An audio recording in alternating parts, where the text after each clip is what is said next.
So I was talking to a client who had offered a group program to add on to the one-on-one work she was doing, and almost all of her one-on-one clients opted to go with the group program, and then so they were paying less, but she was still overwhelmed with all of the requests and her income had dropped. Oh, painful. Let's avoid this.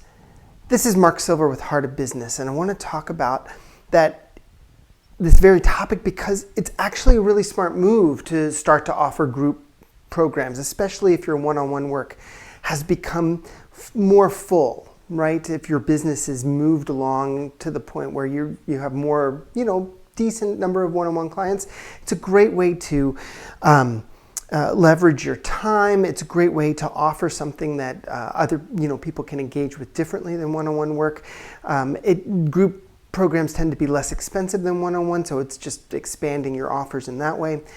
But I need to name a couple of things so that you don't fall into the same problem that can happen. So, first of all, it's really important that when you are creating a group program that you're not thinking of it as one-on-one's cheaper cousin, cheaper sibling. A group experience is very powerful in its own right. There are things that you don't get that you get when you're working one-on-one from a client perspective, but there are things that you get in a group environment that you don't get in a one-on-one environment. You get a group, you get the interaction and the dynamics and the energy. You get multiple people adding their thoughts and energies into the whole thing. It's not just you and the coach or the practitioner. So it's actually a very powerful format in its own right. So that's the very first thing, is to just let that sink in. That it's not just a cheaper cousin of one-on-one work. Now, if you're going to launch a group process like that, you want to get really clear on what's included and what's not. So, for instance, when I work with my one-on-one clients, I keep purposefully a pretty small one-on-one number of clients. I just don't work with that many individual clients because I want to really care for them. I'm available for them. They can email me outside of sessions. I review their materials and give feedback outside their sessions. It's not just about the time we spend one-on-one. There's like this entire wraparound support that I provide in the way that I've formulated the coaching, because I know that's what my clients need when they're building a business. The group work has some of that, but it's not quite at the same level.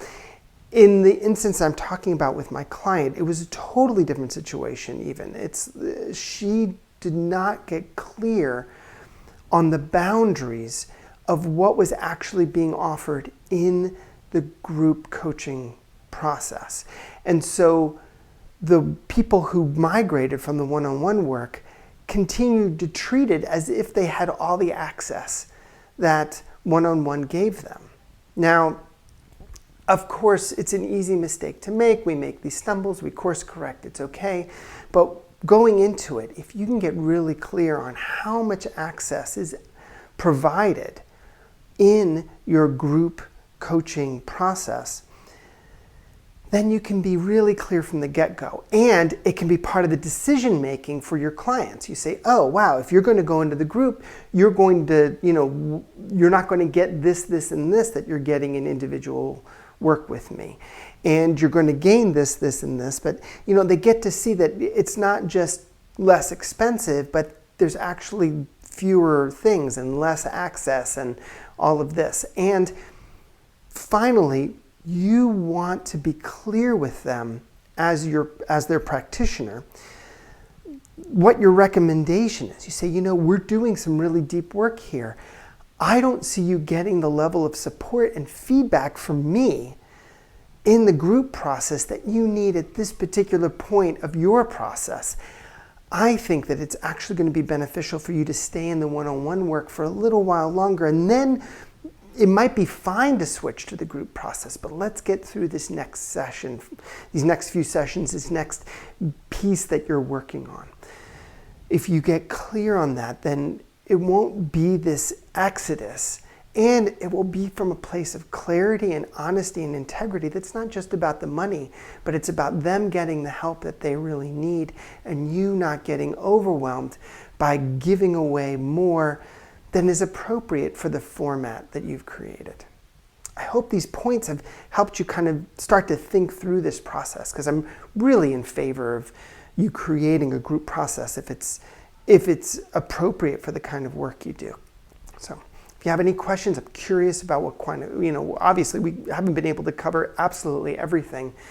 So if you have questions or if there's other things that come up for you around this topic, I'm really curious to know, but really wanting you to be cared for in transitioning and adding in group offers.